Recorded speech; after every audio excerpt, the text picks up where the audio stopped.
Good evening, ladies and gentlemen, and welcome to this evening's meeting of the Christchurch Borough Council Scrutiny and Policy Overview Committee. I'm Councillor Colin Jameson. I'm the chairman of the committee. Members and officers have their names in front of them for ease of reference. In order to assist in the process this evening, I must ask everyone to ensure that mobile phones are either switched off or in silent mode. I think I ought to do that myself. We would be grateful if you would remain quiet whilst the meeting is in progress. I would like to remind everyone present that this meeting will be filmed by the Council and broadcast live on the internet and will be capable of repeated viewing. If you are seated in the chamber, it is possible that the cameras will capture your image. By your presence, you are deemed to consent to be filmed and to the use of those images and sound recordings for webcasting and/or training purposes. As the chairman of the meeting, I can, at my discretion, terminate or suspend filming if, in my opinion, continuing to do so would prejudice the proceedings of the meeting, or if I consider that continued filming might infringe the rights of any individual or breach any statutory provision. Finally, there are no planned fire drills this evening. If the fire alarm sounds, please evacuate the building immediately via the emergency exit in the corner or at the entrance to the building.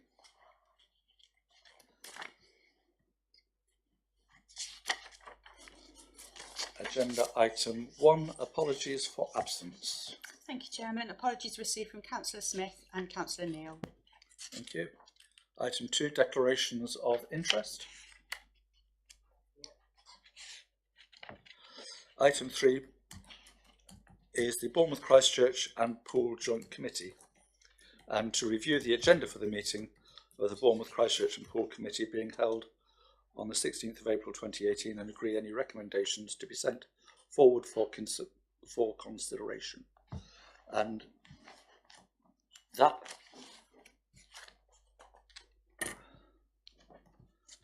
does include... That's quite all right. I have been out in the traffic and I understand.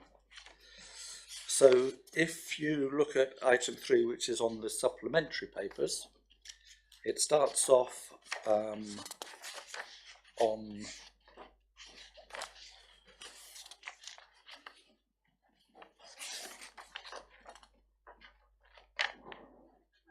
as the Bournemouth, Christchurch and Poole Joint Committee. So it's that agenda that we're looking at. Apologies, declarations of interest, confirmation of minutes. And part of that is the minutes of our last meeting, I believe, are subsumed within that. And then we go, just talk us through there, which is on page 4 of the supplementary agenda, going from item 5, the substantial elements of it, through to item 11.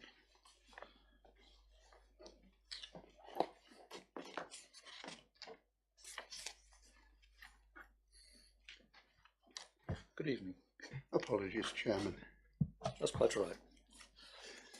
Do you wish to take a couple of moments just to please. Okay. So item I'll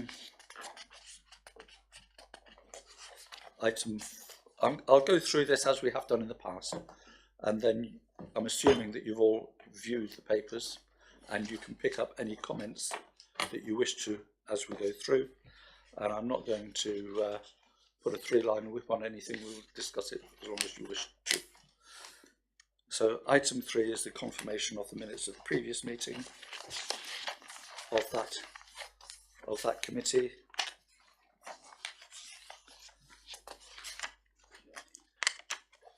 Paul. Thank you, Chairman. So obviously David Jones provided an update on what our scrutiny committee had looked at the paper from last time, from the 21st or 15th of March meeting, and one of the recommendations was about the transparency and openness of the use of task and finish groups, and the minutes capture Councillor Jones advised members that the Scrutiny and Policy Overview Committee, meaning Christchurch, had recommended that an additional, not that bit, just saying be more open and to attend and observe. But that's it. I thought the committee would then discuss that, David's presentation, and then capture, yes, maybe that sounds a good idea, or maybe not, but it dies, and it makes you wonder why we should do this scrutiny if they're not actually listening. Thank you. That's always a good point. David, would you like to Yes, comment? certainly. Through you, Chairman, I really do suggest that if anybody can go to the committee, they ought to. There are only 2 or 3, unless miracles happen. There are only 2 or 3 meetings of it left, and it's your last opportunity to see one of the greatest puppet shows on earth. Because all you get is Mrs. Walton saying, she actually said to me, "You raised this much earlier on." And I said, "Yes, nothing was done about it." So it's come back again. And what they do, they send it to a task and finish group, which meets in secrecy and will come back and will report in and will say, "We're not going to do anything." There it is. I think it's worth pointing out that we would hope that the committee will be advised of the development of the response, and we see where we go from there. But I really have to say that it is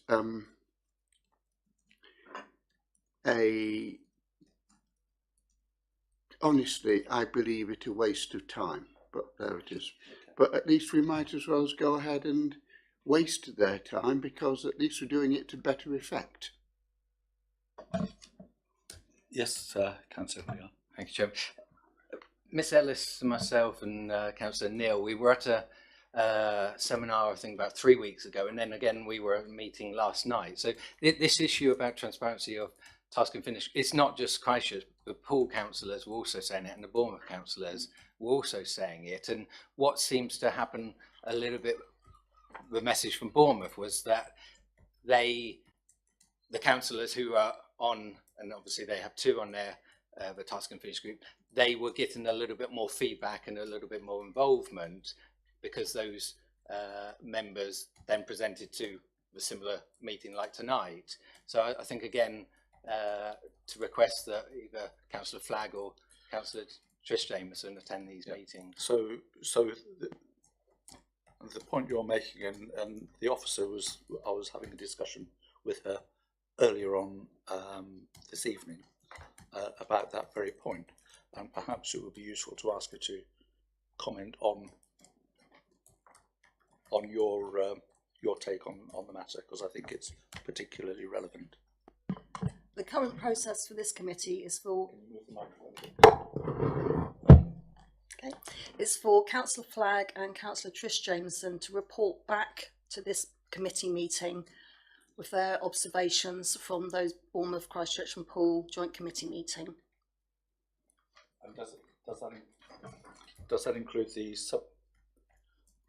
small groups, the subgroups? And if they're on one of the relevant task and finish groups, they should be reporting back on those as well. My understanding is that there started off being 3 committees, and now there are 5 or 2 subcommittees or something. Do you have that information? I don't have the information to date at the moment, but some of those committees have actually now finished. Some of them are only 2 meetings anyway, so it's not like one of our traditional task and finish groups that may go on for 6 months and may include lots of meetings. Okay, so picking up the councillor's point, that we are expecting a flow of information coming in, and from this committee a flow of information going back. And my understanding is that it's not quite working. Please.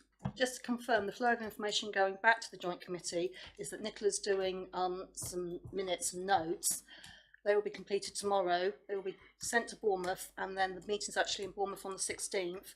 They will then be placed in front of the committee at that meeting for them to acknowledge them and to take into consideration with their decisions. But I understand they also go to the leader and the deputy leader. Yes, they do. Yeah. Yeah. Okay. So recognising that communication challenge, if you like, that we will pick it up outside of this meeting, and that was a general comment. You weren't commenting on the minutes, the papers here. It was a bit of both, really. That the joint committee just didn't. The minutes don't capture where our recommendation went. So we're saying, can the scrutiny of the 3 boroughs attend task and finish groups, because that would just to observe, but no comment was captured. So yes or no? So I know we are labouring the point, but I think it's an important point to developing my thoughts. That we had agreed that we as this committee would go and observe task and finish groups. That's correct? And there is a list of attendees. Just to clarify, there's 2 types of task and finish group. There's the executive style task and finish group, which councillors Flagg and Jameson sit on, and then there's the evolving scrutiny task and finish groups, which we've got one already, the disaggregation, which you agreed last time. We've got another one on the agenda tonight. They are the scrutiny ones are open to those members that sit on the council. So those members who aren't actually on the committee can go along and attend and listen and observe. Okay, thank you. But that's the scrutiny ones. Okay, Dave, Vice Chairman. Through you, Chairman, just to add the point, we are trying, and as far as I have done, to get a model of scrutiny developing which will be open and transparent, and we will be looking at, in the various scrutiny groups that set up, the actions of the executive, and these groups will continue as if other things being equal, the new shadow authorities are set up. The joint scrutiny groups will begin to scrutinise, I hate the word, but work streams. The individual scrutiny committees will continue to look at the whole development of the new authority, which will not have a scrutiny committee in quite the same fashion as we have until it is set up on the 1st of April. So whereas you are looking at a scrutiny function which is open and transparent and public, you are looking at an executive function which is closed, secretive, and self-regulating. So you have a conflict of styles as well. It's been said that scrutiny was invented to keep backbench councillors happy, and I think this is no better explain or exposed than in the workings of these joint committees. Apart from the fact that it doesn't keep backbenchers happy. True. Okay, are you content that we've answered your questions? Is there any other discussion on that point? I propose then to go through the item 3. I'm going to go through main paragraph headings, so that in bold sans serif headings. So starting off with 29, apologies, declarations of interest, confirmation of minutes, and the decision made from those discussions. Going on to 32, public issues, deputations, questions and petitions. and that was interesting. Councillor Peter Hall, Peter Fenning, Councillor Claire Bath, Councillor Bungay and John Sprackling had all submitted questions, and they are available online. Mr. Fenning is shaking his head. I will allow you to do that, sir. Yeah. Yeah. Okay, thank you for that. Okay. Thank you. Perhaps I could ask the officers to have a look at that, please. And that notwithstanding, we'll move forward. 33 recommendations from overview and scrutiny panels committees. Vice Chairman? I think, Chairman, that we've dealt with ours, that it's very clear that they regard Christchurch as a soon to be conquered subject state, and they're not just couldn't give tuppence for what we say or think or whatever. And as I said, when I raised this point, Councillor Walton told me that I'd raised it before, which I had at the very first meeting of this committee, and then effectively said, well, we'll send it to their relevant task and finish groups, and nothing more will be heard of it. I would just make one small point.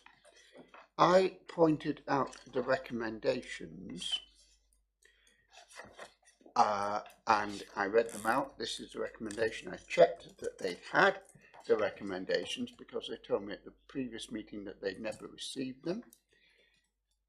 Now, Councillor Parker, who's a much friendlier figure, his recommendations appear in bold, and we get a response from them, and so there we are. Just so that I don't confuse myself any further, could you point to me or give members of the committee a bit more direction as to what you discussed? On page 33, this committee raised concern over 33, paragraph.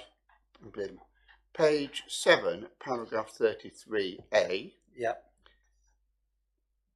Raised concerns over the Joint Committee's excessive use of task and finish groups. That was from the minutes, and that's the second paragraph. That's the second paragraph. Yeah. And then the recommendation that we made, which was the third paragraph down, and then the additional recommendation was at the fourth paragraph. Okay, so if I can just sort of comment on that, we had agreed in this group that we send members along to the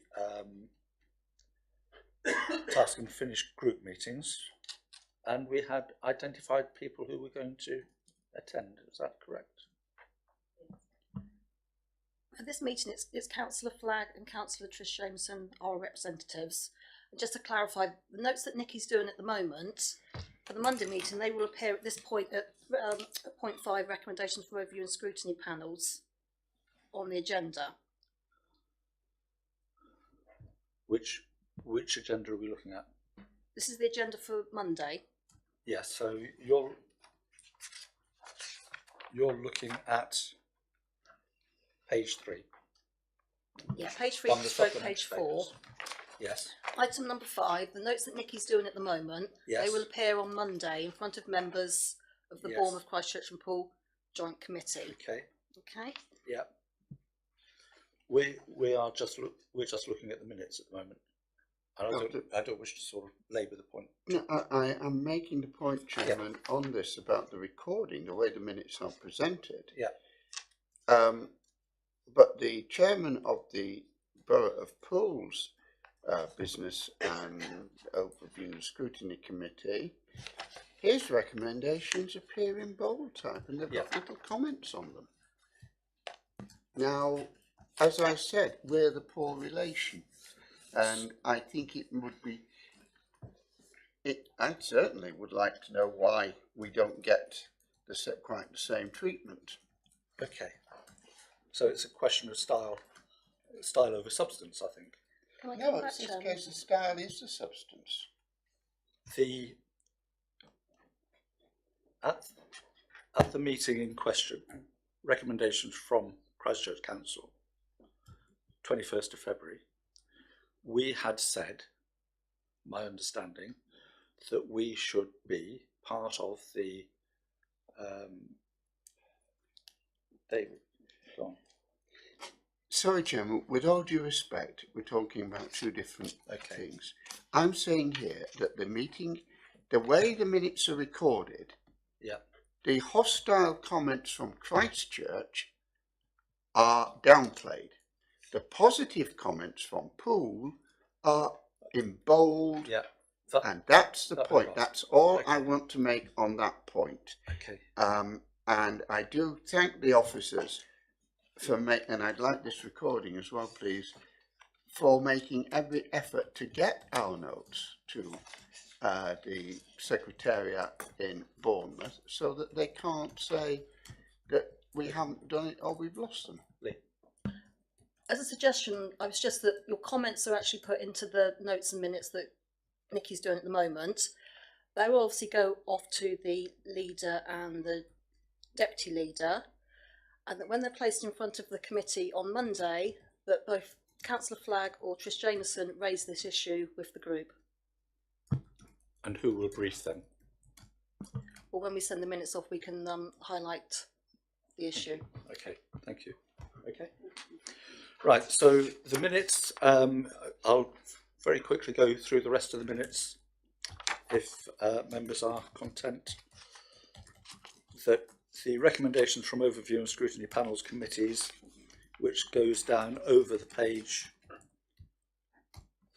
on page 8. Then we have programme update, Parliamentary Orders. Vice Chairman. Thank you, Chairman. Just to comment on this,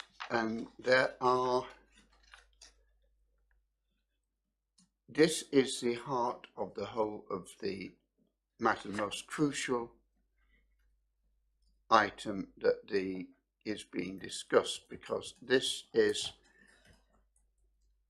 what will give flesh and bones to what at the moment is just a disembodied spirit. The government did lay the structural change order on the 29th of March. It laid another order as well, and I commend the members to read both orders. It is well worth doing. And I'd also like in particular to draw our attention to the proposals for the development of the Constitution.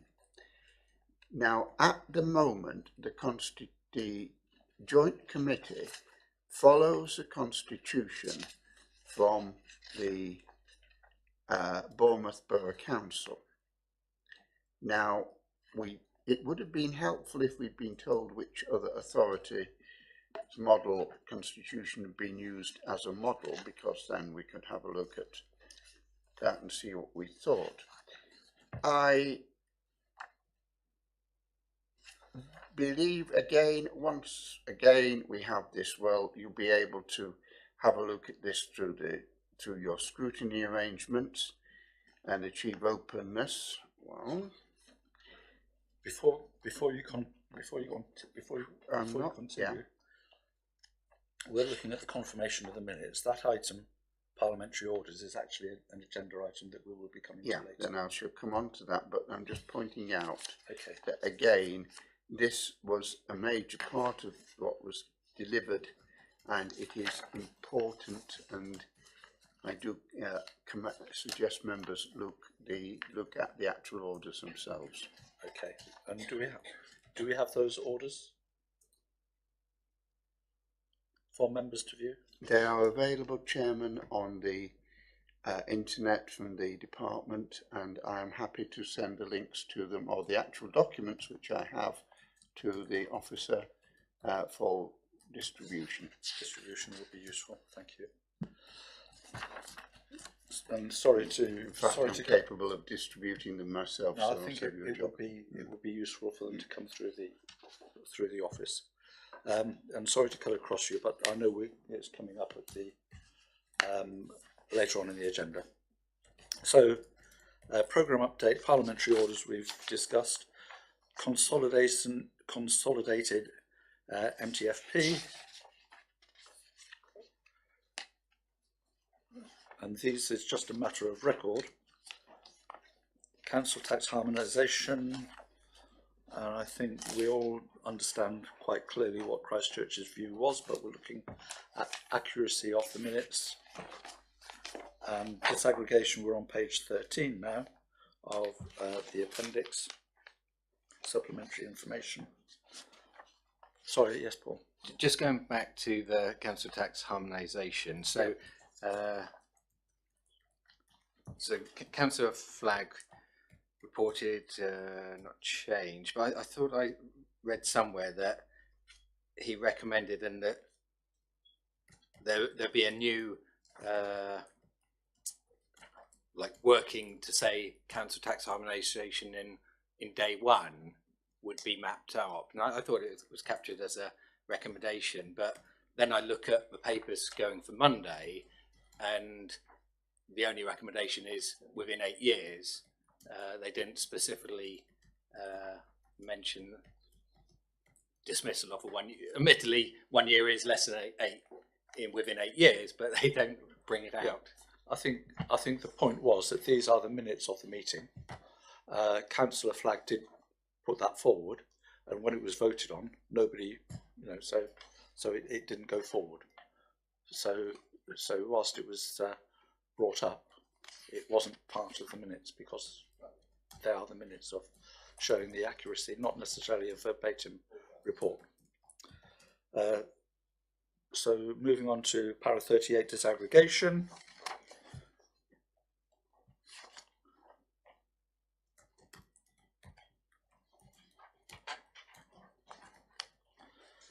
And I'm assuming that the disaggregation is referring to Dorset County. Yep.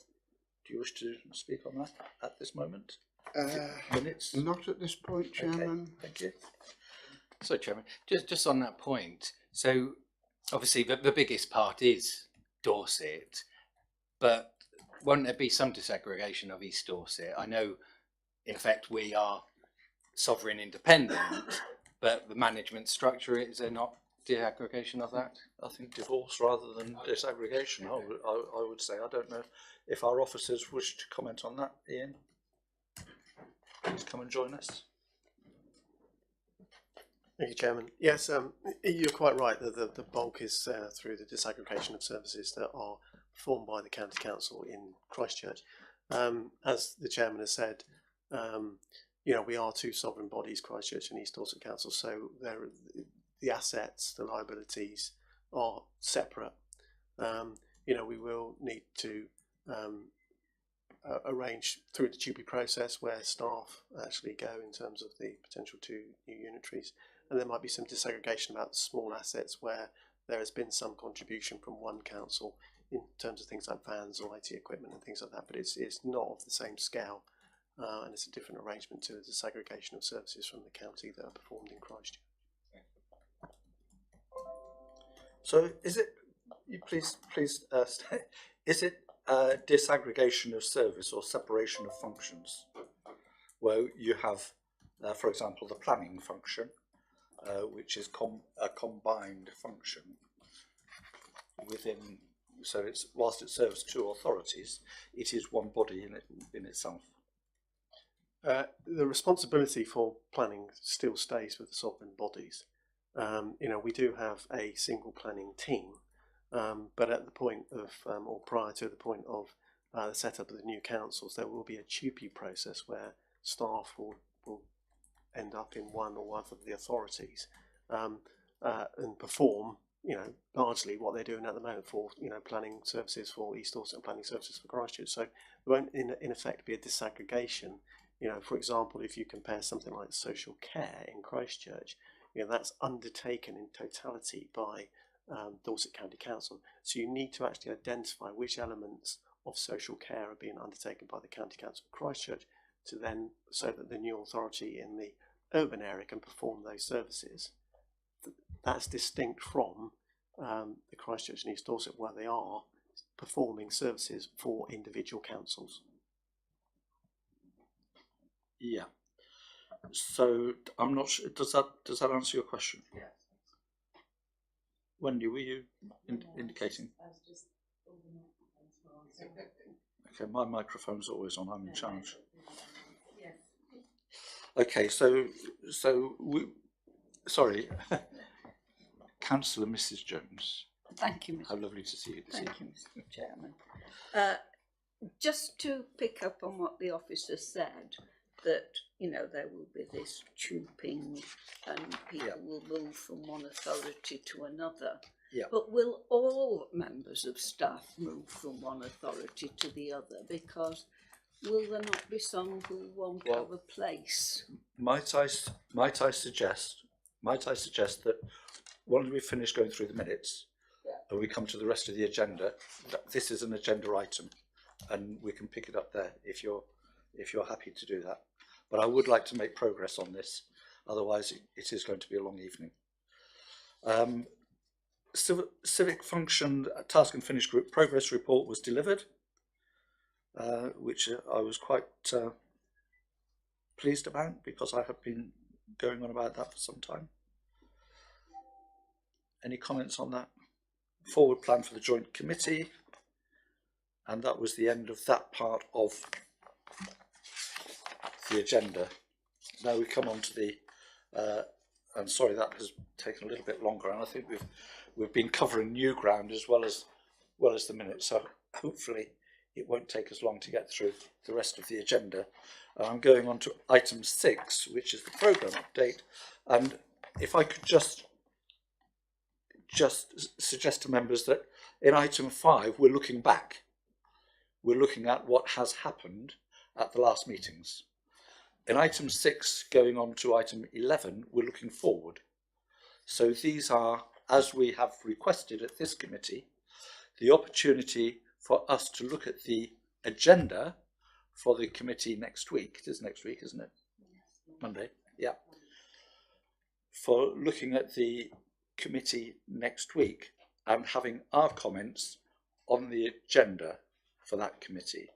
So that's why, if you remember, we're picking up on your concerns in the past, that we were only ever looking backwards. Now we're looking backwards and looking forwards, and then going to put our suggestions to that committee for the agenda.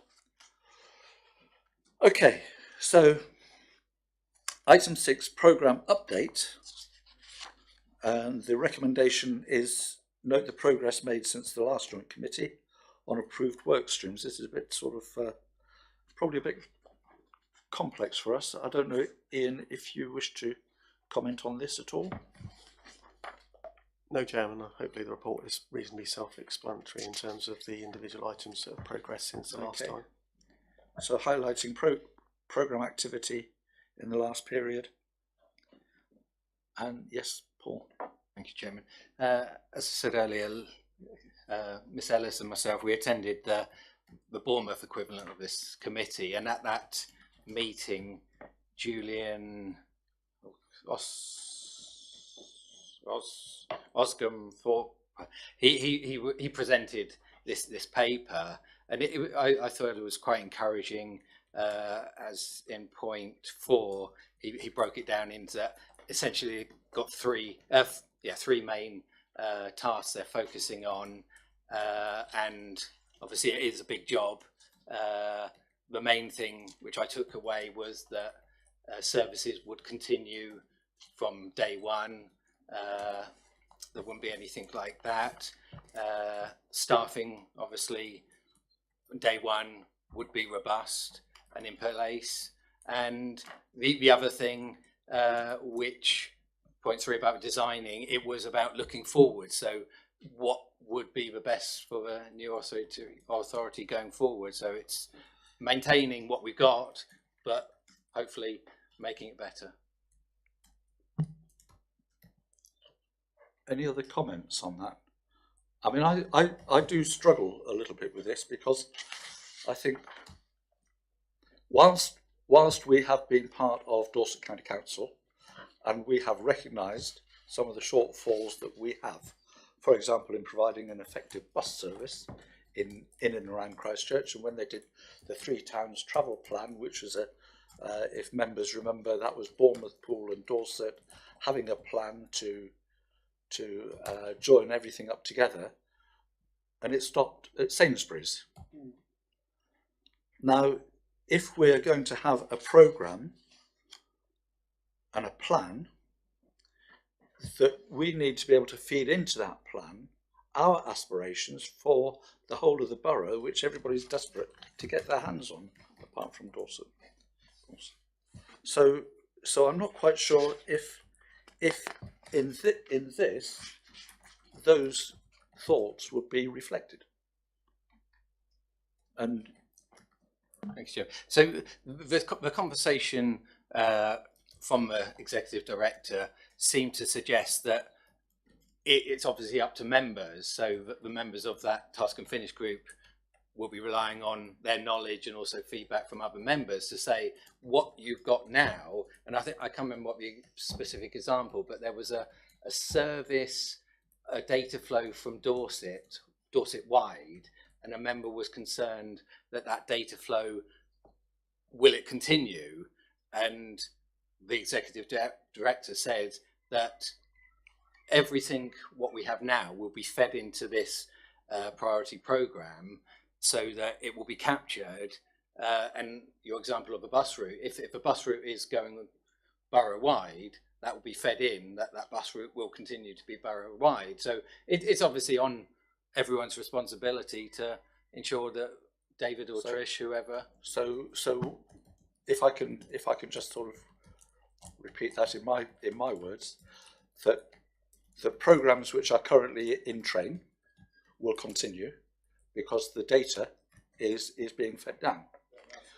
I'm looking for added value, because in the new shiny system, which is going to give more and better to everybody, how do we get our needs and aspirations met in this process?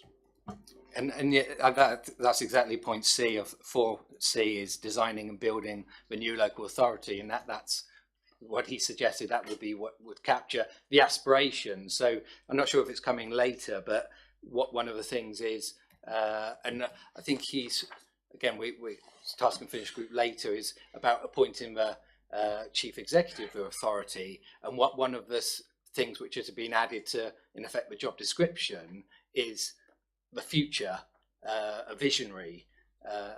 So I think that's where I was encouraged that, yeah, the vision is what everyone wants, really. Is a vision. So might I suggest that we make a recommendation to this agenda item of this committee on Monday, asking how the needs and aspirations, the improved needs and aspirations, I guess, for the different authorities will be met. So where is that work going to take place, and who is going to feed in? So it's not a question of continuing the programmes that are already in train. It's actually giving the new added value with the new improved efficiencies and effectiveness of the new council. Right. I would second that. So. Okay. Are we content with that as a comment moving forward? I would be very interested to know how they intend to do this, but I'd make one further point. Sorry, Jim. I would be very interested to know how they intend to do this, but if I can just possibly cast a small shadow over the bright, shiny city by the sea. We can say here, and the point is that at the moment, as a borough, we can decide things and we can impress with things that we actually want. And because we control them, they can happen. However, and I know it said, well, you only control 25% or whatever, which is very interesting because it goes down, because it started off at 25 and then, depending on who's saying it, it goes down.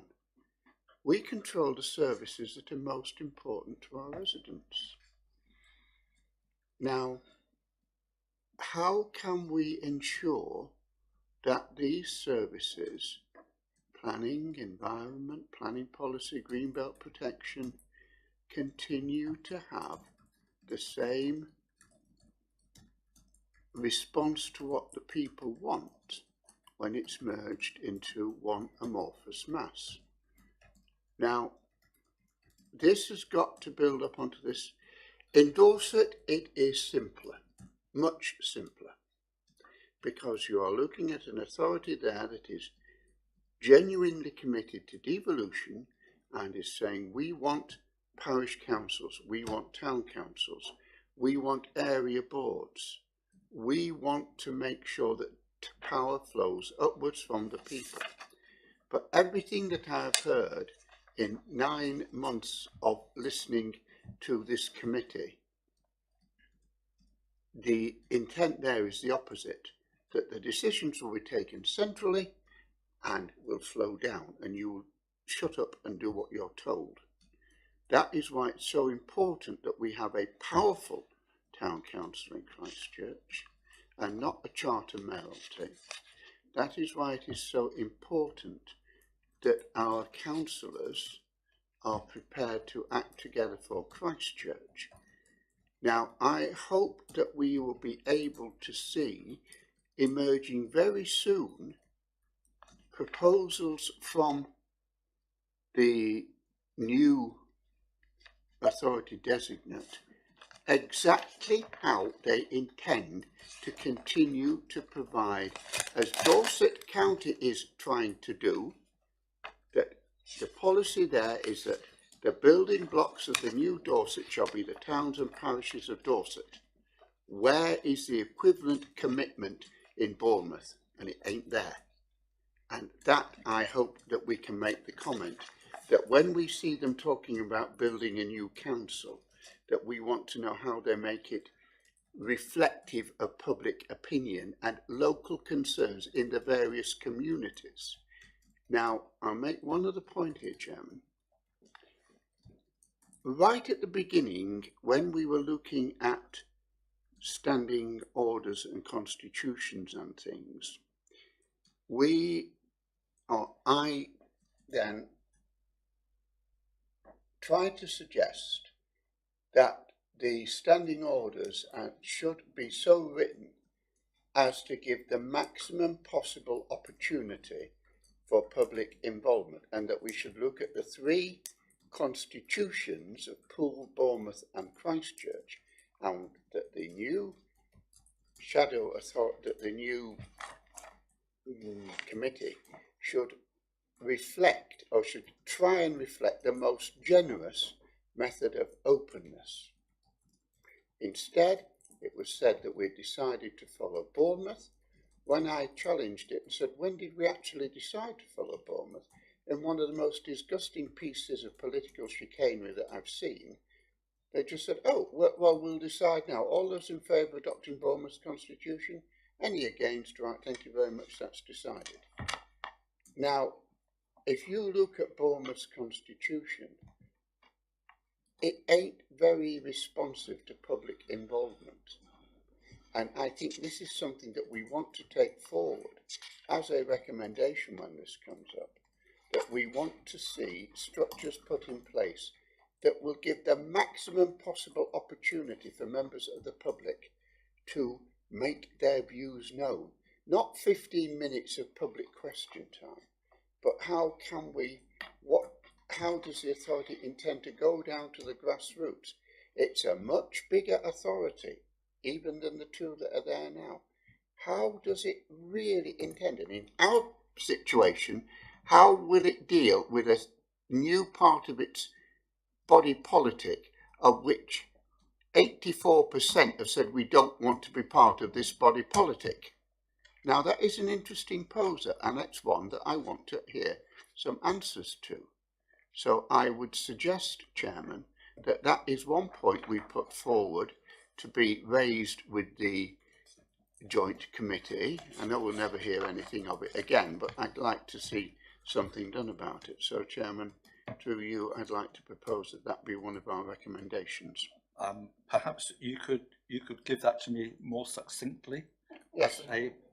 as a sort of proposal. That we are concerned that the new council will be top down rather than, as its sibling in Dorset is, bottom up, and that we would like to know what provisions are going to be made so that local democracy and local identities can be safeguarded in the new authority. I think, whilst I think they're all valid points, I'm not convinced that they're part of this agenda item. It's in the we have to make a comment in there somewhere, Yeah. And this is what we're going forward to do, isn't it? Well, this is the programme update. Yeah. So if you look at the headlines, you've got highlight programme activity in the last period, and in the next period, risks, actions and issues, resourcing and budget, key decisions required, and so on. I'll ask our officer if he can give us some guidance on this, because I think the valid points are being raised, and we need to know whereabouts we wish to sort of have them inserted. Thank you, Chairman. You're quite right that this report is an update in terms of the programme progress. And as Councillor Hilliard points out, it focuses on the kind of three elements, which is getting the unitary up and running and the business as usual to continue. I think with regard to the comment that the councillor's made, maybe that is actually part of the feedback that's captured, against the minutes that will be passed on. Let me just give that consideration as we move forward. We'll come back to it. Okay, David. Yes, I've just lost what we are. That's wonderful electronic thing. I mean, it may well be in addition to the forward plan for the joint committee, perhaps. It is the update, and there's an A, making the unitary authority, and I'm sorry it's gone wandering from the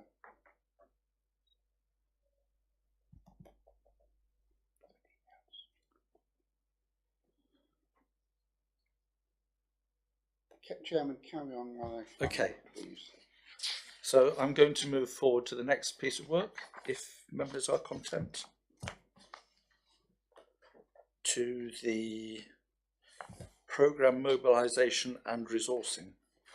It sounds like something out of World War II.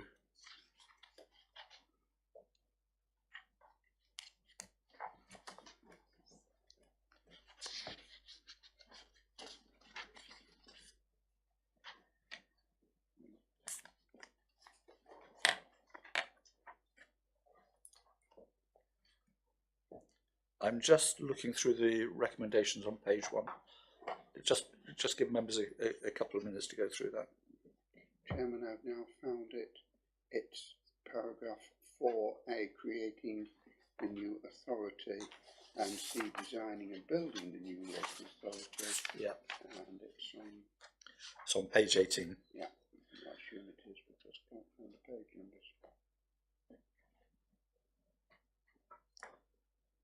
So those are our comments on paragraph 4. Yes. Is what you're saying. Yes. So perhaps you could encapsulate that against that. That would be great. Are we okay so far? Thank you. So in item 7, programme mobilisation and resourcing.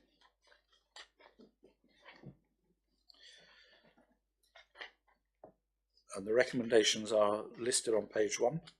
The reasons are listed at the bottom: to agree initial estimates of resources, governance arrangements and delegation required to deliver phases 1 and 2 of the agreed Bournemouth, Christchurch and Poole programme. I didn't realise we had agreed a programme. Chairman, the joint committees obviously agreed the programme, which was what the previous report referred to. Okay, so that was the bit in the minutes. Well, the previous report that you just looked at was the programme, which obviously the joint committees approved, so that is the agreed programme. Yes, well, it will be agreed by the time they get to this agenda item. Well, the programme's been agreed for some time. The previous report gives you an update on what the progress is against that agreed programme. Yeah, okay, thank you. Paul. Thanks, Chairman. So my understanding, I think Appendix 1 gives a timeline of what's going on now, and obviously the priorities and when things need to be delivered. That makes sense. And then a few work streams. Because I'm online, I don't know what page number it is, but there's phase 2. There's 8 vertical work streams: finance, legal, ICT, HR, comms, assets, info. That again, that makes sense. That's the key things we have now and need to continue going forward. And the main cost requirement from that 1.1 million ICT systems is a big chunk of that.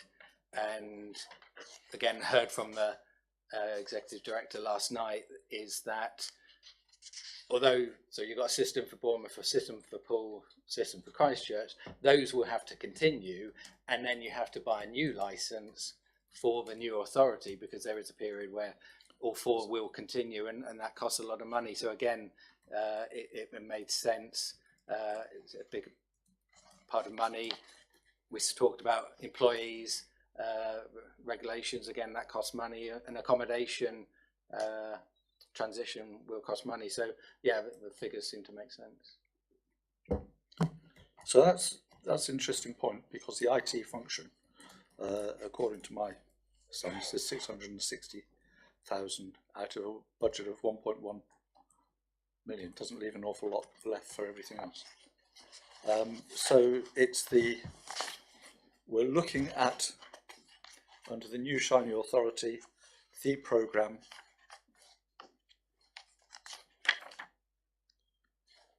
for resourcing, and I just wonder if there is sufficient in the resourcing to achieve what they're setting out to achieve, bearing in mind that over 50% would be taken up with IT functions of one sort or another.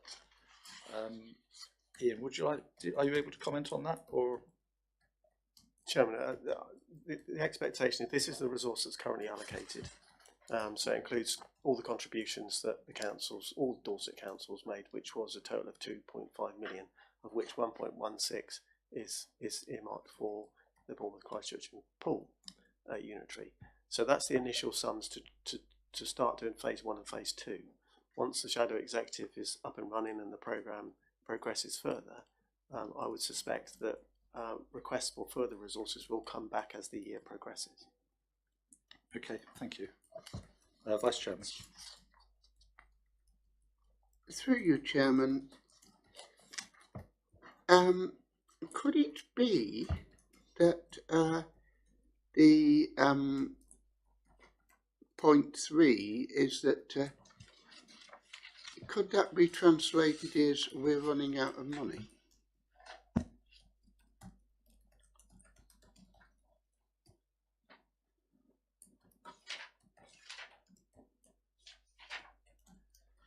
I think as the officer has just, sorry, would you like to come back? No, I don't think that's the case. There clearly is a resource that's allocated at the moment. you know, if you look at the local partnerships, I think the expectation would be that might be about 11 million that would be required in terms of the full transition costs, you know, a lot of which wouldn't be incurred until the new authority was in place. So councils have allocated across Dorset 2.5 million to try and, you know, progress the business case and the programme. The expectation is there will be a need to come back to councils for more money to complete the whole programme. But we don't know what that is.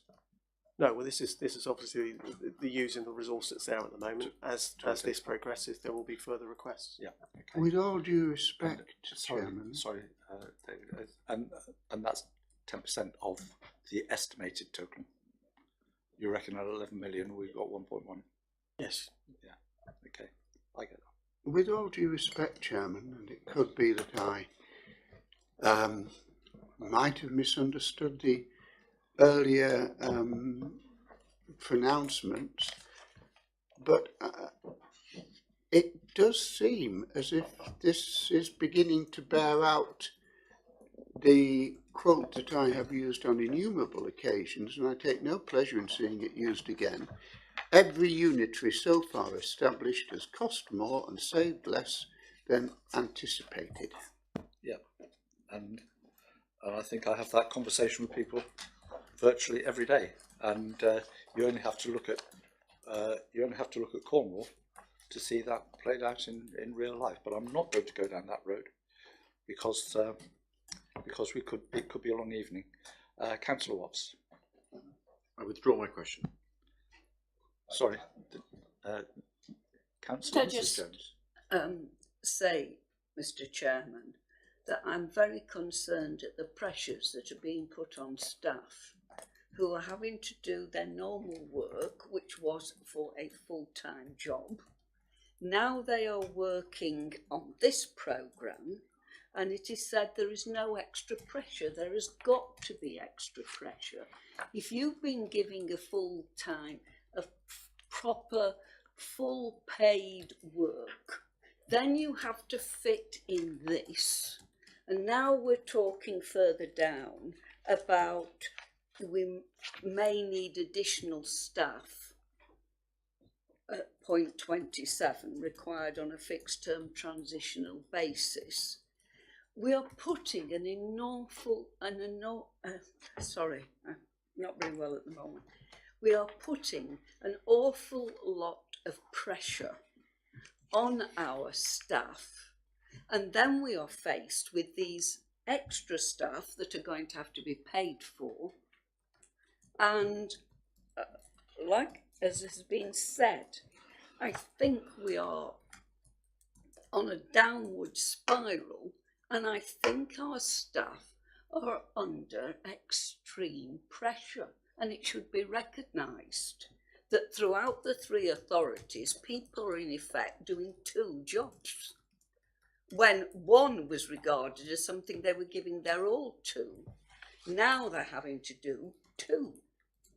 And I think something should be put on record concerning our concern at the strain this is putting on our human resources. Thank you, Chairman. Thank you for your comments. I'm not quite sure, again, where we put those in here, but we will look at it in a minute. Ian? Chairman, yes, if I could just come back. Yeah, the report does highlight the kind of different elements of resources that are actually required. You're quite right, it will create a capacity issue, but I think the report recognises that in some cases there will need to be backfilling, in other cases there will need to be additional staff recruited to fill that capacity gap. You know, as a management team for Christchurch and East Dorset, we are communicating with our staff, and we are giving them the opportunity to raise issues where they are concerned about any increasing workload, so that we can acknowledge that and either do the backfilling or potentially tap into some of this resource to get some additional staff to support the process. So it is acknowledged there is a capacity issue, and there are things that are being done about it. I take on board your comments, and I think they're very valid. I take your comments. My concern is on the delivery of service to the residents of the borough, and how that is affected in the short term when there is an overlap of expectation against capacity.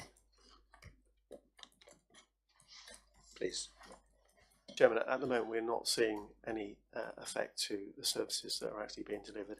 Those services, particularly the frontline services, some of those officers won't necessarily get involved in the arrangements for the creation of the new authority and the actual programme.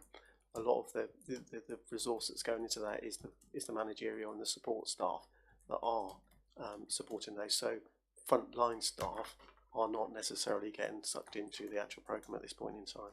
But there are issues. There are issues then from Dorset County, who have the bigger ticket items, who are delivering services, and who are managing their transition and their disaggregation element that must have an effect locally.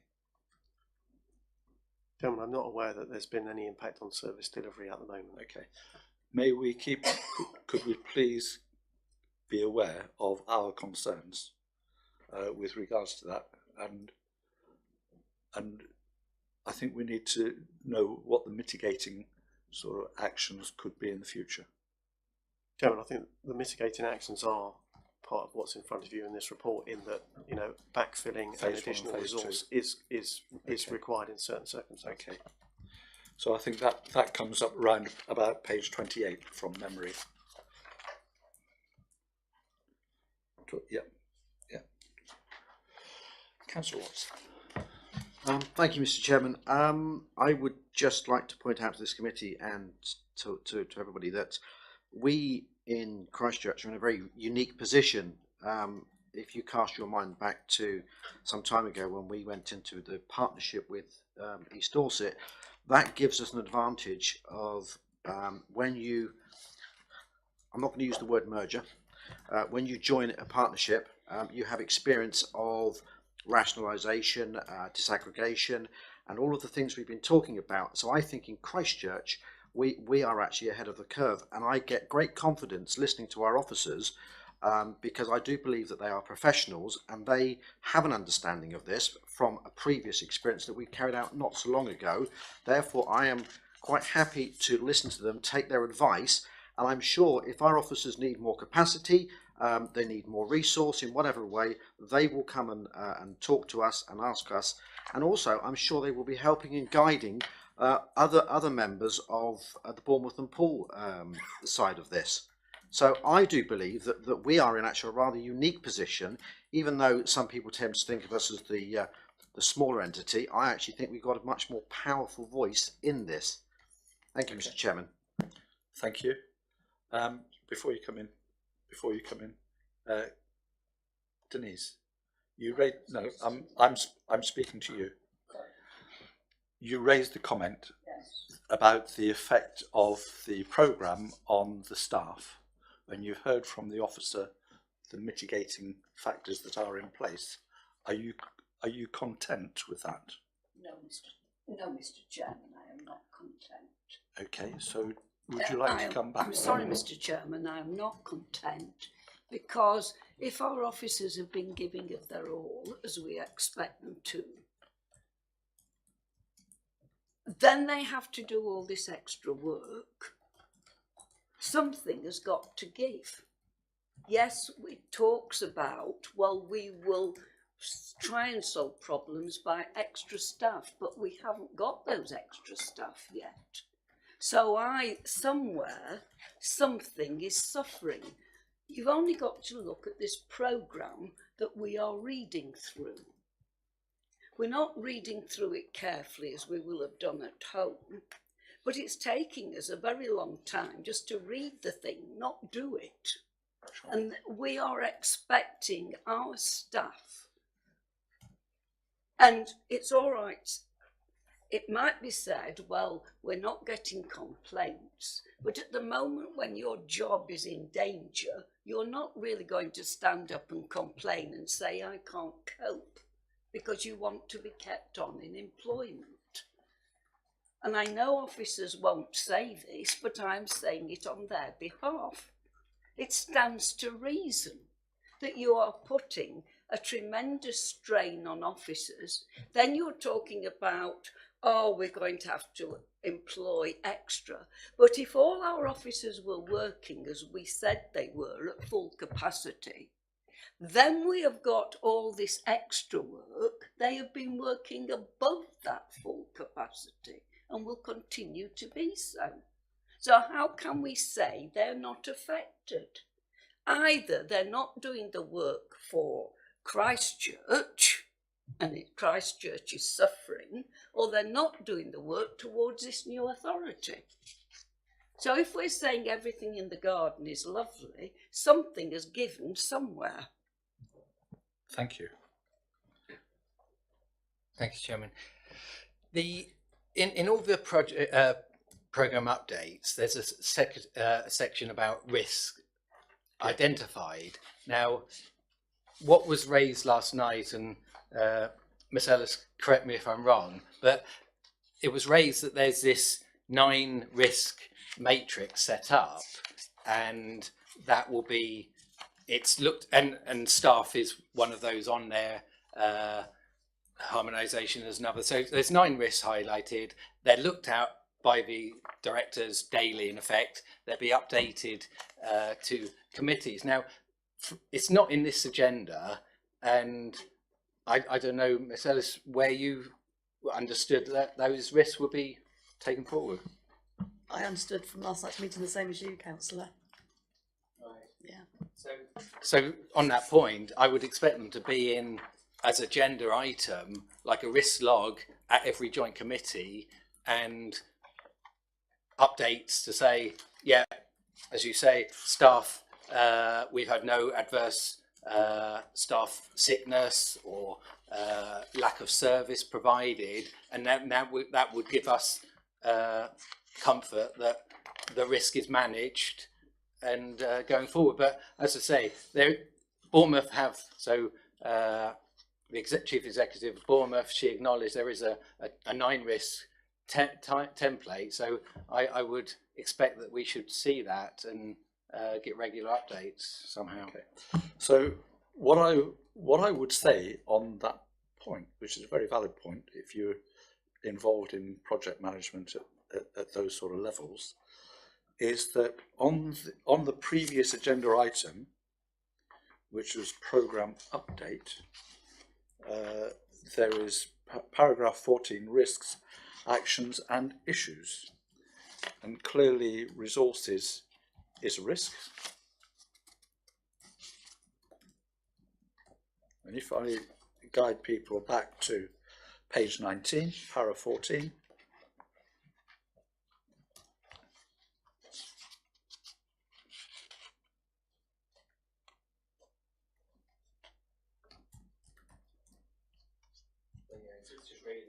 Asking to cite all those. yeah, and I think that is the point that you make, that is the place that it should come in on the previous agenda item, which is under the risk actions and issues, that the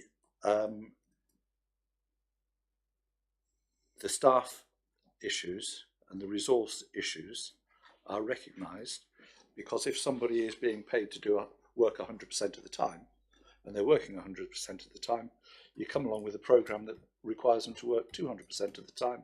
Clearly that is a risk. And I know that there's probably a more subtle way of putting that, but that I think is the point that you're making. So thank you for that comment. Councillor Hilliard, are you happy with that? Yes, thank you. And therefore, where is that risk moving forward and reflected in the in other parts of the report? Are there any other comments that we wish to bring forward into programme mobilisation and resourcing before I move on to 8? Thank you, Chairman. I'd like to pick up on some. Thank you, Chairman. I'd like to pick up on some of the points that have been raised. Those of us who serve on Joint Audit Committee will be aware that we are given risk registers, that we are looking at the pretty pictures of the boxes with the different colours in and where are you. Why isn't that up? that should be happening with the new authority. It's taking taxpayers' money. Where's the risk register? It isn't there. Extra costs, hiring staff. Where are we going to hire the staff from? Who is going to want to come and serve for a year in a dying authority? Now, I happened right at the beginning of this progress from the County Council. We actually had quite a high level team working on what we were going to do, and I'm honoured to have been part of that team.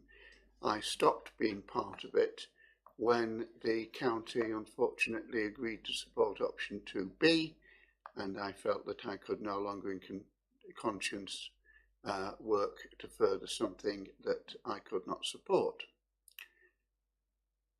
And one of the points that was raised then, and this counts to what Councillor Watt said earlier, 20 years ago, this process was done in reverse. Because 20 years ago, Bournemouth and Poole, who said we don't want anything to do with Dorset, please let us go.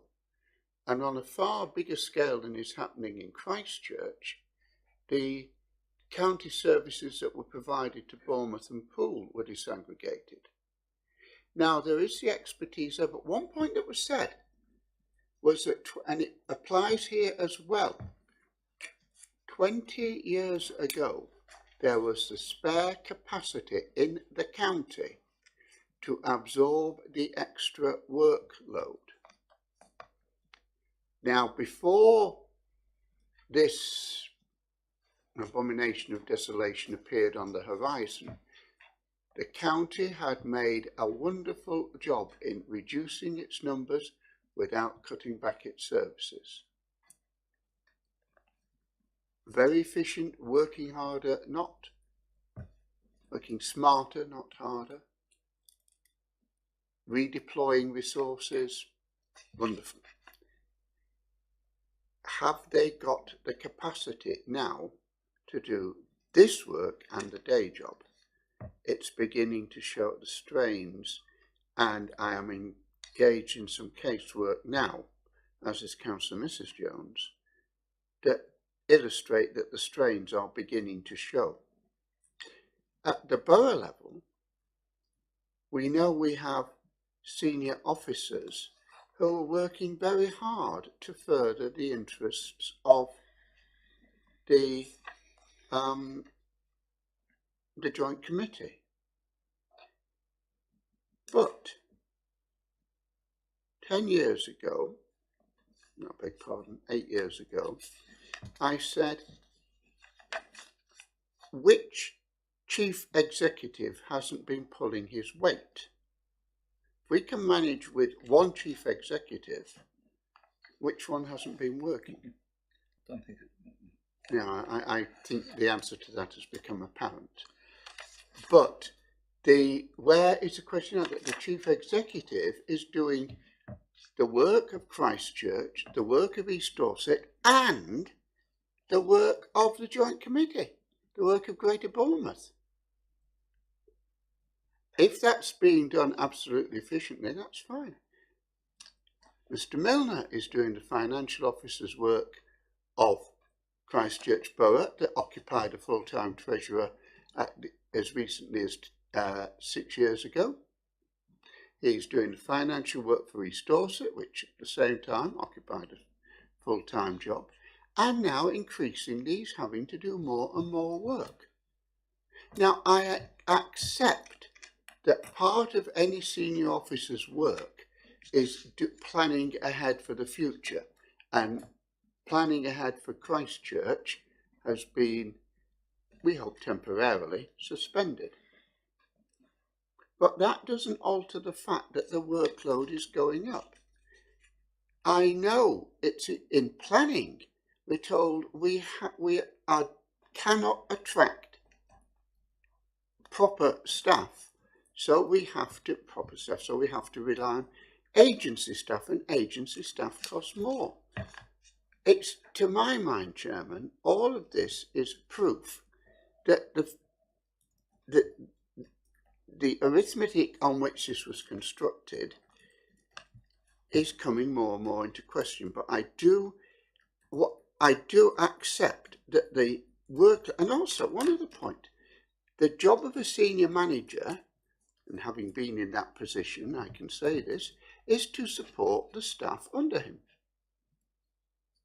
But if the senior manager is doing the job in Christchurch, the job in East Dorset, the job in Greater Bournemouth, where's the time to do the support for the staff?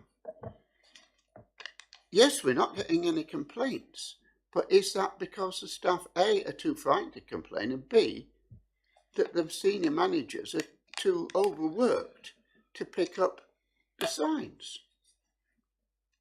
This is a question that will become more and more apparent. The time pressure on this change is immense.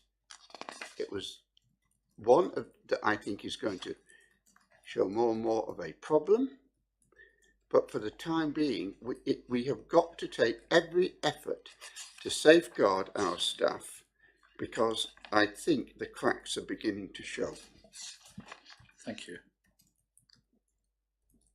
Yes, Just- Councillor Mrs Jones. Just to say, Mr. Chairman, that there is a summary of human resources implications at 54 and 55, Yeah. in which they do say it is creating additional strain and uncertainty for all staff. So whereas there are in 54 no specific human resources implications or requirements, however, Yeah. the awareness, but I think it needs emphasising Indeed. more. Thank you for that. So I'm going to sort of bring this to a conclusion, and I'm looking at the recommendations and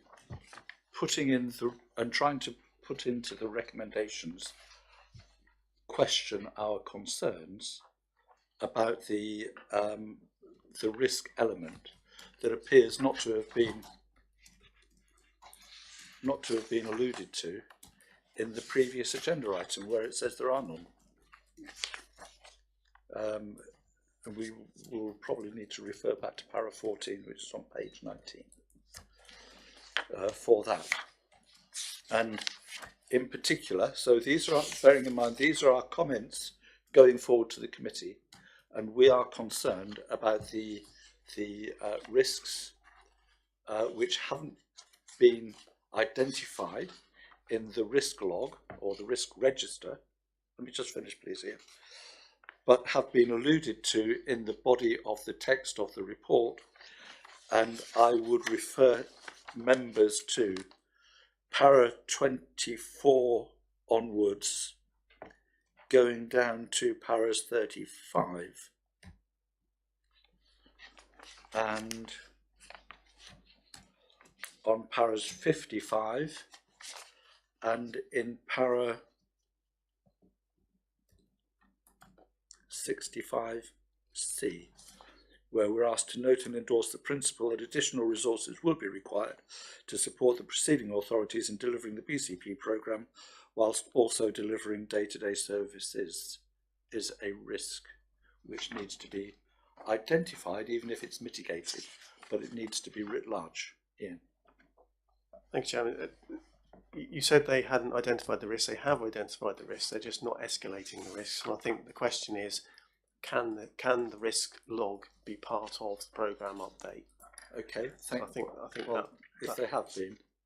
Because Councillor Hilliard obviously was showing the 9 key risks. Okay, which is So which is a valid point. I think we are probably looking at it a lower level document than the high level area, the board area, where those risks are discussed. So I think it would be useful for us, or for scrutiny committees to have sight of that, because it may well be that there are other risks, that there are either risks that we're not aware of, or risks that we are aware of that may not be in the register or log. And after all, it's one of our functions to scrutinise. Okay, happy with that? Thank you. So, agenda item 8, which is Parliamentary Orders. I'm going to ask Richard, are you able to comment on that, please? Chairman, members, I'm The reason clearly I'm not asking, presenting. sorry, the reason I'm asking Richard to do it because it's a verbal report, that there isn't a written report on it. Please continue. Clearly, I'm not presenting the item next week, so it's not my item to present. But you obviously heard earlier on the structural change order has been laid before Parliament. That can clearly be provided to you with a link or a copy of that. That is now going to go through the parliamentary process. And at the end of that process, it will then, the order will be made and it will have an effective date if it goes through that process as the Secretary of State hopes. At that point, that will then become the law at that stage, and we will be obliged to comply with that particular process. There will be a series of other consequential orders that go through to deal with the finance elements, the legal land transfer of property and assets, and other aspects, and they are in the process of being developed in draft by the Secretary of State or his department, and clearly they will be developed over time, probably early summer, going through that parliamentary process. So I don't know whether anything else was added at the meeting last night. Clearly I wasn't present at that meeting, but I think that's probably the update at this stage. So Parliament goes into recess, I think. When does it go into recess? July? Through to September, October? Through you, Chairman, Parliament usually goes into recess round about the 20th of July, just in time to give the MPs the opportunity to get to the holiday resorts before the rest of the people. Not that I'm cynical. But this obviously will hope that it is the order has been laid, or was laid, and in fact there were 2 orders laid on Maundy Thursday, and as I've said, I commend those to the reading of those to the committee, because there may be some small questions over some of them. The main one, of course, is going to set up the new authorities. And what happens now, of course, moves half into the political arena, and it may be that half of it will take place in the judicial arena. And that is, I think it's fair to say that the issue may still be open to doubt, but Okay. that might be wishful thinking. Thank you for that. I think, yes, Richard. Chairman, apologies, I should have probably said that obviously, and I'm going to step over that tripwire that Councillor Jones is trying to play out. Clearly, if the order goes through that parliamentary process and is made, then within 14 days of that order coming into effect, we will be required to hold the first shadow authority meeting within 14 days of that order. So then the real process then starts, and at that first shadow meeting, shadow council meeting, there'll be a whole series of issues to resolve, constitution draft for the shadow authority only, and other issues that will flow from that. Okay, thank you for that. As a matter of report, are there any questions for the officer? Wendy. Thank you, Chairman. I don't know if I read this in the newspapers. Have they put Suffolk Council back a year for the? I read that they'd. I don't know if it was true. I just read it in a newspaper that they put Suffolk back a year for reorganisation. For whom? Sorry. Suffolk Council. I just wondered if that's actually. I'm not quite sure incorrect? if we're able to comment on. Oh right. On that. Thank you. Thank you. Any questions on our parliamentary orders for the officer? If I may, through you, Chairman, offer a point of information. It is not going to be Suffolk Council.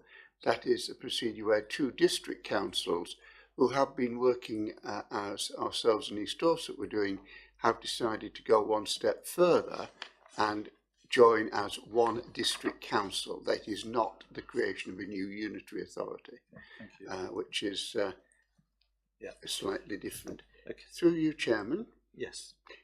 Is it appropriate here, when we are talking about the new constitution for the authority, which will have to be approved, I think, by the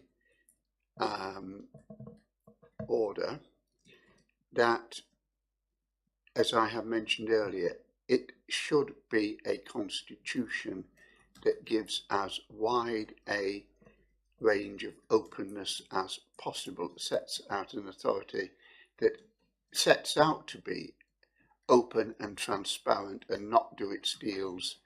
Well, we can't have smoke-filled rooms now, but you get the idea. I'm not quite sure what you're asking. Could you try again in a slightly different word set? In other words, when I speak English. Through you, Chairman, I mentioned earlier that one of my concerns is that the Joint Committee is working under the constitution of Bournemouth Borough Council. If you look at Bournemouth Borough Council's constitution, it is quite restrictive over the rights of members, over the rights of public speaking, over the rights of ability to ask questions, over the time limits that it gives for public speaking, and so on. Of the three constitutions, and I have looked at them all, it seems to me that our constitution, and this is a compliment to the officers successively from David Fairbairn downwards who have drafted this, that we are the most open and transparent. And I would like it to be put forward that when we recommend a constitution to the Secretary of State for inclusion in the whichever order makes it, that it is a constitution that is as open and as transparent as possible and enables members of the public and ordinary members to fully participate in the workings of that authority. Thank you. I think I got it now. By goodness, steady. Don't say it, John. So the constitution emanating from the Parliamentary Orders be? Yeah. And I think you can fill in. Richard? Richard? Yeah. Chairman, if I can, the structural change order or the orders will only require the council the shadow authority to adopt a new constitution for the shadow authority. So it will be in the shadow authority's first meeting to approve that constitution. I think we can feed back the comments that you wish to ensure that the public participation elements of that draft constitution are as wide as possible. We are starting afresh here. We are actually working, because clearly we haven't got a lot of time, so we are working on an alternative model for that draft constitution, and that's currently being developed. So it's not using one of the existing councils in Dorset as a framework. It is starting off not fresh, but from a model of another shadow authority, because clearly the shadow authority will not have the responsibilities of an ordinary local authority, and therefore it is a cut down version. But I think we can ensure that I can feed back the comments that you wish to have the public participation element as wide as possible. Thank you for that intervention. I think we need to have something to feed back under agenda item 8 that reflects that. So are you okay with that? Yeah. Thank you for that. Agenda item 9, which is your favourite topic, or my favourite topic, council tax harmonisation.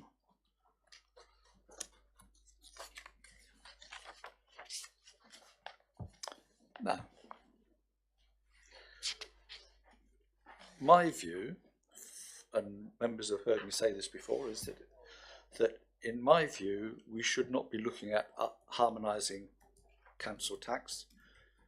We should be looking at setting council tax for a new authority, because everybody within the footprint of that authority will be receiving services, to the same level, to the same standard, and they should all be paying the same rate from day one. Otherwise, people who are paying more will be being penalised, and people who are being less will be taking an unfair advantage. So that's my, that will be my sort of recommendation. I don't know if anybody's got anything else to say on that. I would look in section 9, where it refers back to section 4 above.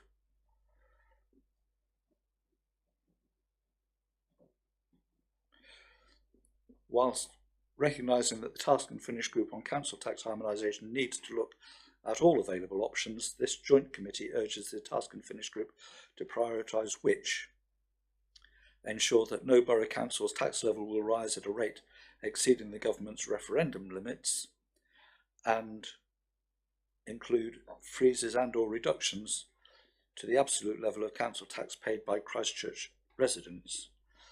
And I think if you take point A on that, is that there should be no government's referendum limits, because it's not raising the council tax, it's setting the council tax. And I think it is in the words that you use. Ian. Chairman, the government's referendum limits will not be removed just because of local government reorganisation, so they still apply to the two new authorities. So I think what you are saying is harmonisation, in that, you know, the objective is that whether sooner or later, and that will be determined, everybody in the new authority area will pay the same. Okay, thank you. Through you, Chairman, that date should be determined as 1st of April 2019.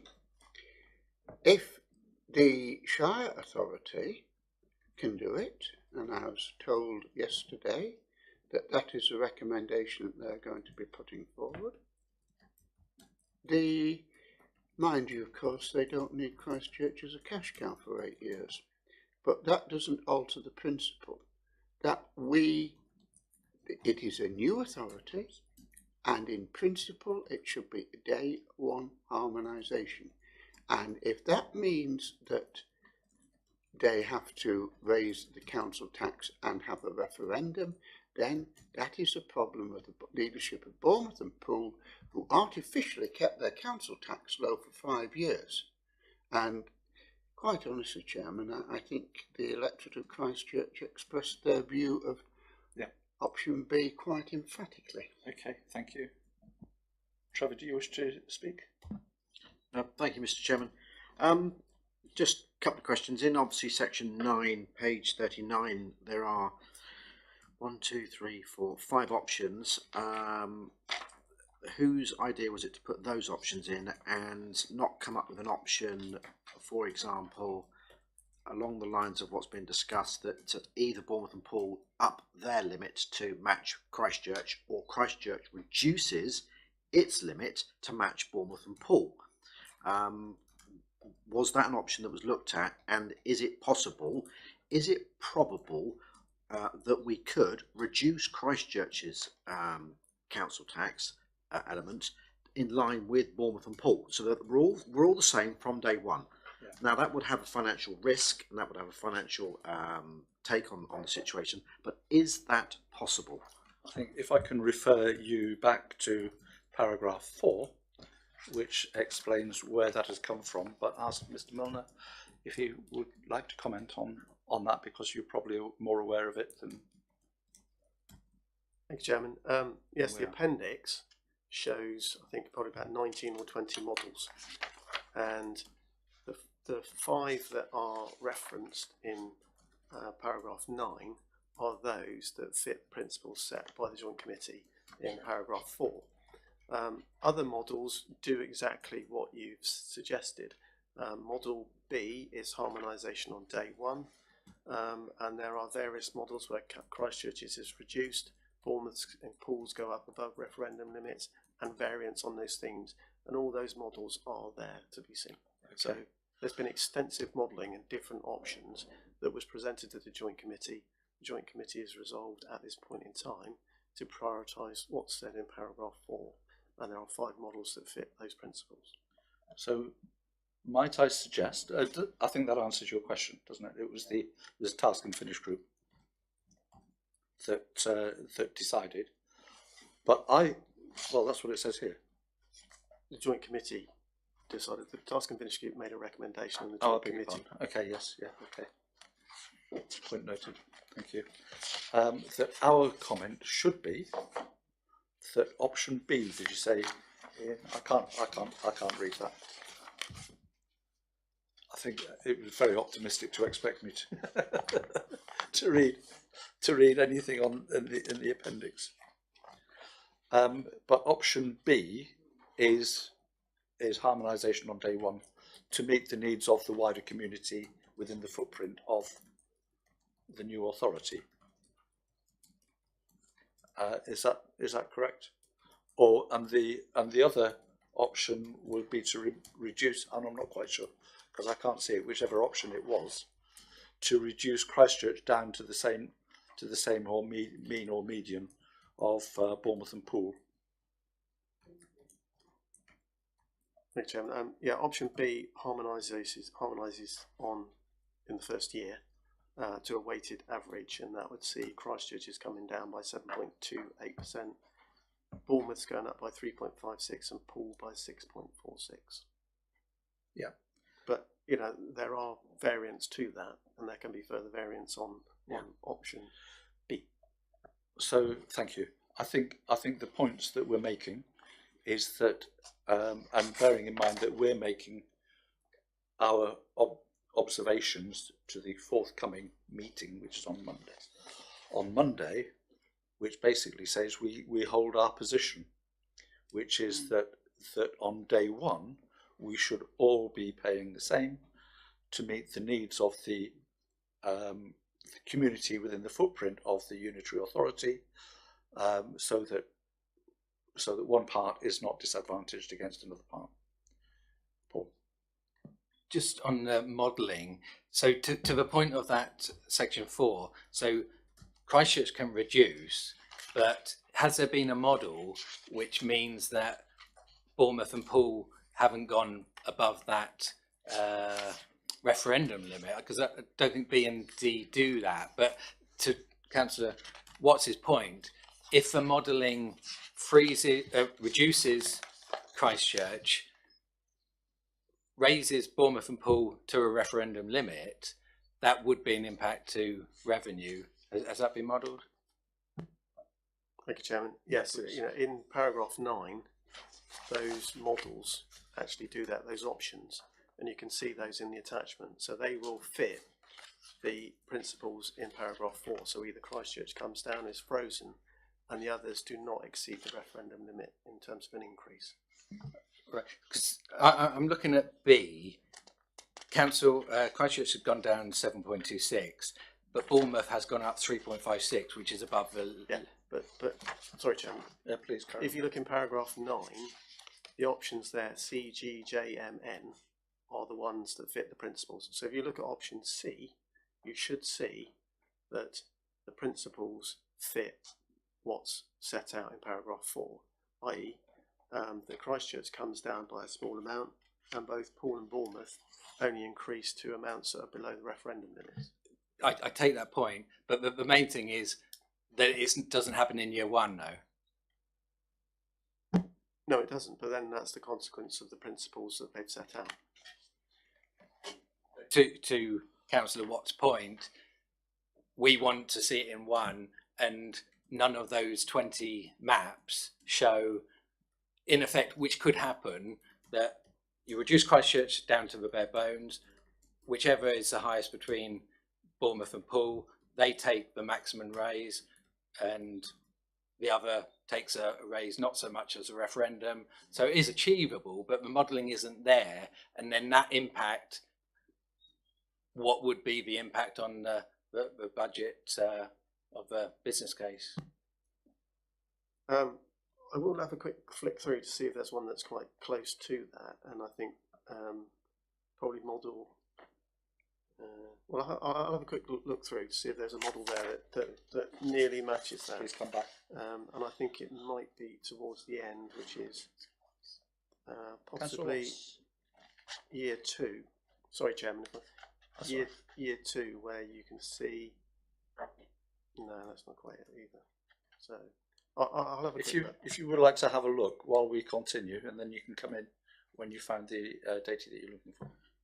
Thank you, Mr. Chairman. Just to carry on the point that you made, not wishing to council taxpayers in Christchurch to be at a disadvantage. The way it seems to me is that if Christchurch was to reduce its council tax and the other two authorities had to increase theirs, but not beyond the referendum limit, what we're basically talking is, until there is harmonisation, you're going to have a shortfall. That shortfall, whether it be 2 years, 3 years, 5 years, that shortfall is a block of money, let's say. Let's call it, for the sake of this argument, £25 million. That £25 million will be spread over the lifetime of the unitary authority. Bearing in mind, there was a split back in the 70s when Dorset County Council came into being and other authorities disappeared or moved on. So if we were to say that over a 35, say 40-year period, this current Bournemouth and Poole authority was to exist, the amount of money we're talking is actually a very small amount of money. So I would always advocate, not wishing to put Christchurch residents at a disadvantage, that the option that I would go for would be A, reduce Christchurch's, increase Bournemouth and Poole by the maximum you can until you get harmonisation. Boom, bang, bum, done. Thank you. That's it. Ian, have you found? No, Chairman. In terms of the specific model that Councillor Hilliard has suggested, in that Christchurch comes down to an amount that then allows you to only increase Bournemouth and Poole's by the maximum, is not one that's actually there. Now, that potentially can be done, but it would be a kind of variant on one that's already there, and probably, as was pointed out, would see a significant loss in council tax foregone. Indeed. Right, Councillor Mrs. Jones. Thank you, Chairman. Am I mistaken, but isn't it the policy of this council that we want harmonisation from day one, and we have not changed it? Yes. And which brings me back to the point I made earlier on, that it shouldn't be called harmonisation, because that infers that we are emerging even in an asymptotic way to come together. We shouldn't be doing that, in my view. We should be saying, this is the area, this is the money that we need, this is the council tax. And that is the view of this council. Vice Chairman. Thank you, Chairman. Historically, new authorities have been created, well, really since 1888. But in modern times, the big changes have been 1974, 1986, 1996, and then also in 2009. Now, in each of those, that has been exactly the principle that has been followed. This is a new authority. Day one, you set your council tax. You work out, while you are an elected shadow authority, which is something again that has not been done in this instance, an elected shadow authority comes in with its own mandate. Our mandate as a shadow authority would be pretty stale, because we were elected 4 years ago, or for some of us 2 years ago. So we are now looking at setting a council tax for somewhere where a considerable number of us won't be councillors, but we have to act responsibly. Now, the principles that we've been talked about are not the principles of this council. They are the principles of the boroughs of Bournemouth and Poole that have used their majority to slam this through. Okay. We have to go on protesting. This is, I'm told, the reason why we're still members of this committee, that we want to make sure at every point that we are trying to do our best, trying to stop Christchurch being used as a cash cow. In other words, for whatever time it is, whatever year period the models are, whatever gesture is given by, oh, we'll give you a council tax freeze. Yeah. That is not right. And I think we should use this opportunity again to on our observation, say it's a policy of this council that we want to see a new council setting its council tax at day one. If we did, as has been said, suggested, well, we'll set our tax here and wait for the others to come up by the maximum allowed, then Bournemouth and Poole would have to make some drastic economies. And you're already talking about an authority that's putting up some daycare charges by £90 a week. Not charging £90 a week, but putting them up by £90 a week. So they're going to have to face some very hard choices. So I think what we have to do here, we can't go on debating this, but let's agree that we want to put this in as another recommendation, that the principles be abandoned and we go back to the obvious point of natural justice. Everybody pays the same from day one. Thank you, Mr. Chairman. I'm just looking at page 43, option J, which is on section page 39, section 9, which for me is the 3-year harmonisation with the option of Christchurch having a town council. It appears to me that we've obviously just started a new year, that our friends Dorset County Council, because they whack their council tax up and we pay the biggest chunk to them, they haven't done us any favours by putting up the council tax at the rate they have. If they hadn't have done that, it would have made this job of council tax harmonisation a lot simpler, because the variation between what people are going to pay 18-19 in Christchurch compared to what they paid last year is £6 a year. The Dorset County Council being the highest chunk, they are the people who have caused this to be a bigger problem. With all due respect, Chairman, the people that caused this problem were the Gang of Four who started this process off.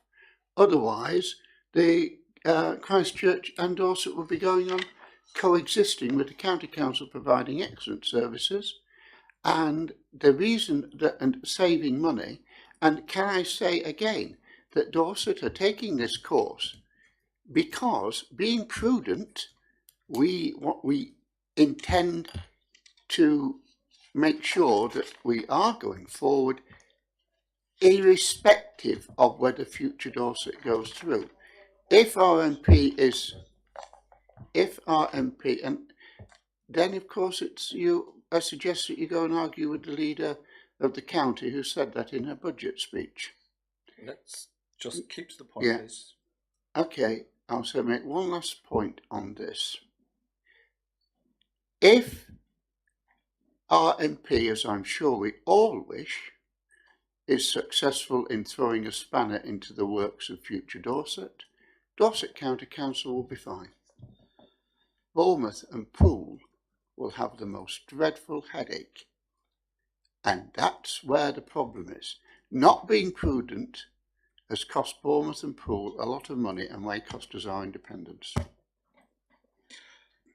Okay, I'm going to bring this to a close in a moment, but I would just like to raise the point then. We're making comments forward for the committee on Monday, and I think we should be saying that it's the policy of Christchurch Council that the council tax should be set on day one, and that should go across the whole whole of the new authority. So that's the starting point. I'd just like to sort of come in on the issue of precept, because if there is a model which has Christchurch as a town council, and Bournemouth as a town council, and Poole as a town council, and Highcliffe as a parish council, and all of the other things, none of those preceptings have been discussed, as I understand it, and none of them have been costed. Well, there is a significant cost, obviously, to providing the service and bridging the service shortfall, even just in the administrative function. Because if Christchurch becomes a town council, it would still have a building, it would still have officers, and it would still carry out functions, albeit limited functions. So nothing in Bournemouth and Poole at the time of when they first agreed all of this had even been considered about how they were going to carry out their functions. So I think that we need to have that discussion brought into the council tax harmonisation so that we can identify what the true actual cost would be to the residents of the new shiny authority. Ian, would you like to come in on that? Chairman, clearly the community governance review is underway, and that is actually looking at, Richard might want to come in terms of what potential precepts might be for the potential parishes that are created in the Christchurch area.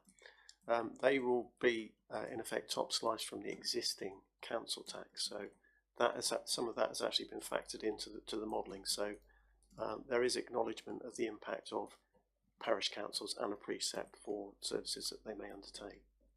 So that is in there. Okay. Trevor?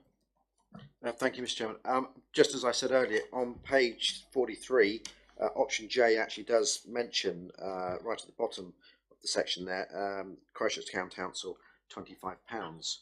And looking at the section 9 of the 5 options, I would recommend that from our point of view and our perspective, Christchurch's perspective, that we advise the leader and the deputy leader to go with option J. That gives us 3-year harmonisation, and also we have the opportunity for a council tax, a town council.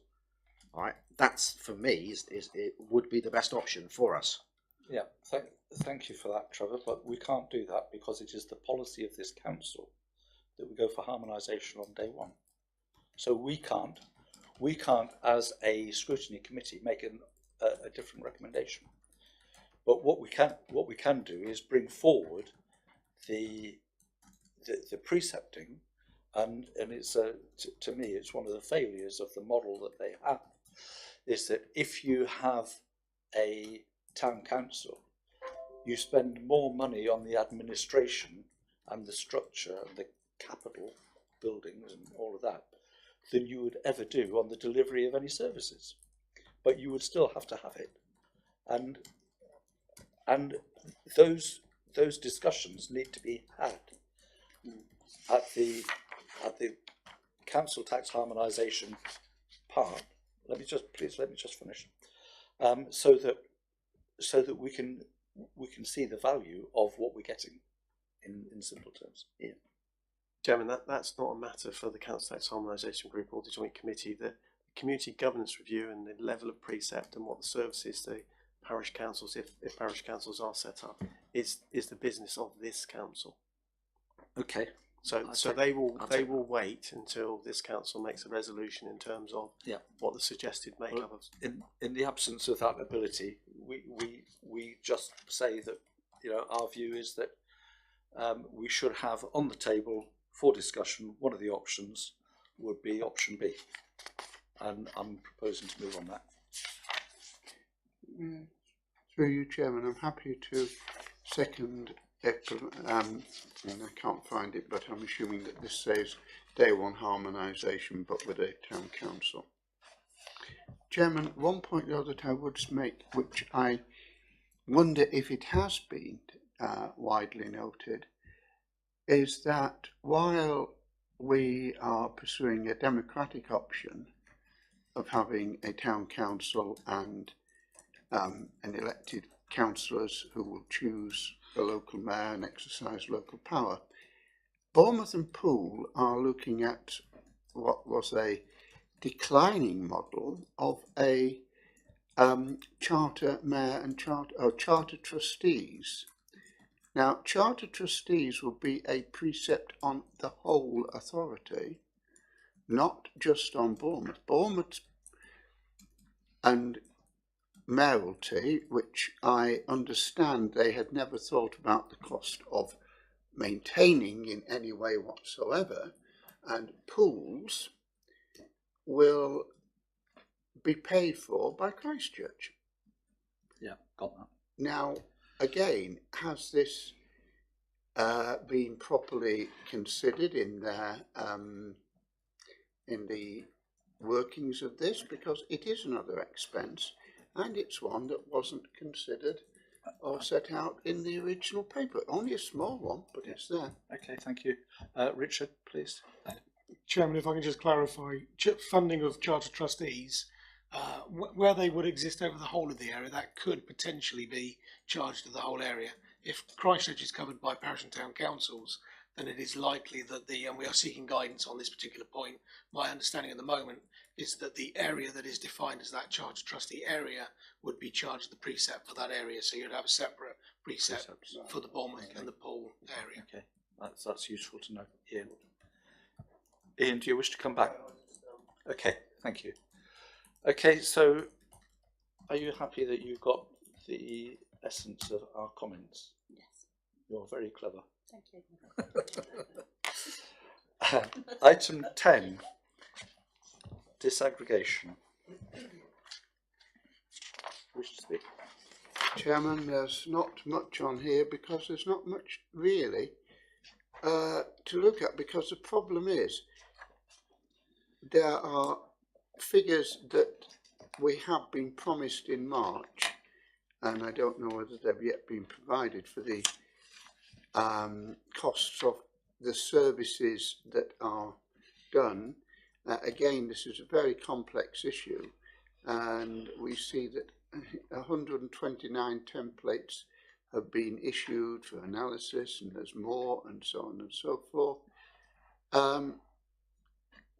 It is complex, it is being done, but again, the key thing, and it's one of the few things I am in agreement with, the principle is that as far as possible, no one will suffer. There is one point that is causing concern, which is at the moment the county council employs one company to provide services, to provide care. Bournemouth and Poole provide another. Now, Tricure, obviously, the one company providing much of it, but some of the packages are going to be done by a different, and a lot of elderly people, I am informed, are worried that this may be a change, and they are also worried that they will have to be reassessed. Now, I understand the pledge has been given that nobody will have to be reassessed as part of the transfer, but it is a matter of concern, and again, I think we just ought to note that the intention is nobody should be suffering as a result of it, and urge that every possible effort be made to ensure that this is what actually happens. Okay. Any further comments?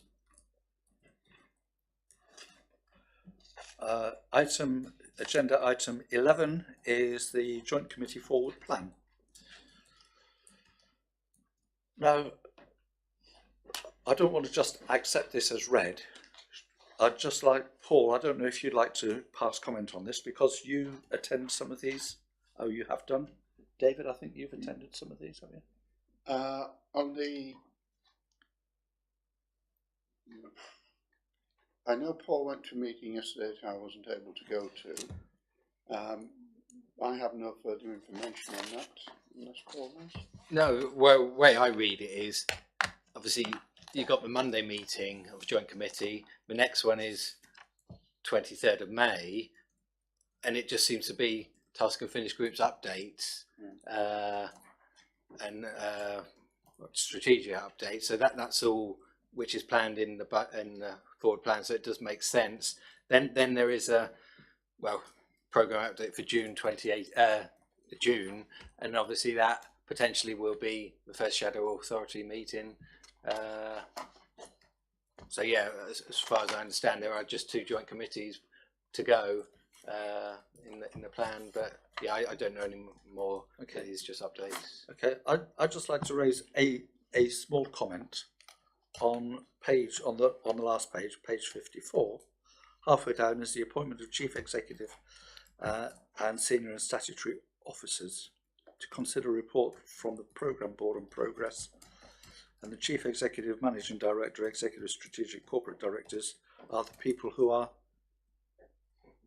part of the consultation. And my understanding historically, it is the members who do those appointments who are ultimately responsible here. Chairman, I think that is to agree the actual process. Sorry? That is to agree the process for the appointments. Okay. Rather than those people will do the appointment. Right. Okay. Okay, that's fine. Thank you.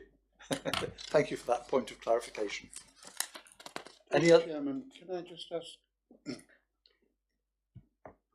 just ask one point of clarification from the officers? There will be quite a few of us who will be members of the authority. Where are we going to meet? I think that is a challenge that's being considered, and I think the university potentially is being considered at the moment. It needs to be obviously something that enables members to firstly hear everybody and also to be able to make audible contributions. So I think that's one of the options now. You know, it's not. Okay, so there are options being considered. Yes. Okay. Right. No further comments. I'm going to close the meeting at. There's a further item. Oh, is there? What's that one? Joint overview and scrutiny work. I beg your pardon. Stand fast. Agenda item 4. Joint overview and scrutiny working group. Overview and scrutiny arrangements to agree the draft terms of reference and nominate 5 members to the working group. Chairman, I've already had 2 members who wish to join the group. That's Councillor Lisa Smith and Councillor Trevor Watt. So we'd be looking for 3 other members, and then possibly other members who could also work as deputies when those members couldn't attend. Yes, this is the where I was erroneously alluding to it earlier on, for which I apologise. So I would put my name on that list. Don't know if you. I would be very happy to put my name on. And I would suggest Councillor Hilliard. Wendy Grace. Excuse me a minute. I asked last time if I could go on it. Did you not get my name down? Sorry, you're getting confused with disaggregation. Ah, right. This is a different one. The last one we did was a disaggregation. We've got you on that task. Oh, right. Okay, fine. So this one's for the shadow joint scrutiny. Right. I'm very happy to either go as Councillor Hillier, or we can go as, you know, if somebody can't as be a there. substitute. Yes, Yeah. whichever. Yes. Put my name down along with Councillor Grace. Okay, are you got enough names? I'm happy with that, thank you. Yeah. Excellent. Right, have I finished now? Probably just ought to say that it's looking like the first meeting of that will be scheduled for the 2nd of May, and hopefully we'll be holding it in the council offices here.